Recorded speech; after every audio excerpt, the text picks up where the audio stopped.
मंडेला साहेब या देशामध्ये काय आवडलेलं आहे तर मंडेला साहेबांनी सांगितलं या देशामध्ये मी सगळं असे तू हिमाचल मी कन्याकुमारी पासून काश्मीर पर्यंत मी फिरलो या देशामध्ये मला जर काय चांगलं वाटलं असेल तर बाबासाहेब आंबेडकरांनी हे जे संविधान लिहिलेलं आहे हे संविधान मला या देशामध्ये आवडलेलं आहे। या देशाचं संविधान हे सर्वश्रेष्ठ संविधान आहे। कोण दक्षिण आफ्रिकेचा नेता म्हणतो की भारताचं संविधान मला जास्त आवडलेलं आहे। मग या बाबतीमध्ये तुमचे काय विचार आहेत?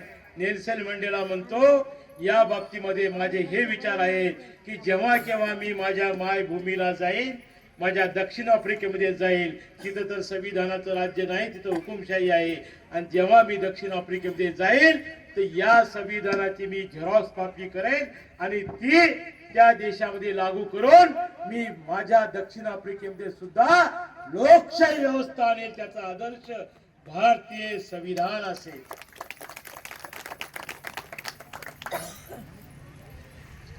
एवढं सुंदर संविधान या देशामध्ये आम्हाला बाबासाहेब आंबेडकरांनी दिलं आणि देत असताना 26 नोव्हेंबर 1949 ला बाबासाहेब म्हणतात मी अत्यंत सुंदर संविधान तुम्हाला दिलेलं आहे पण या संविधानाची अंमलबजावणी करण्यासाठी तुम्हाला हाऊस मध्ये जावं लागणार आहे।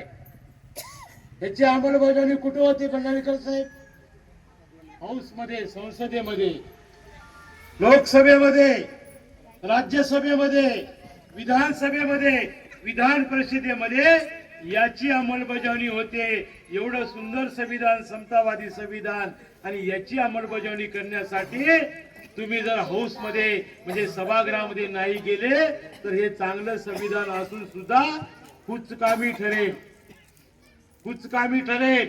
म्हणून बाबासाहेब आंबेडकरांनी आपल्या शेवटच्या काळामध्ये मरताना सांगितलं की हा गाडा मी इत्रो काढलेला आहे आणि तुम्हाला जर तो पुढे नेता आला तर न्या, म्हणजे नेता आला तर न्या पुढे, पण त्याला कोणत्याही परिस्थितीमध्ये मागे घेऊन जाण्याचं काम करू नका।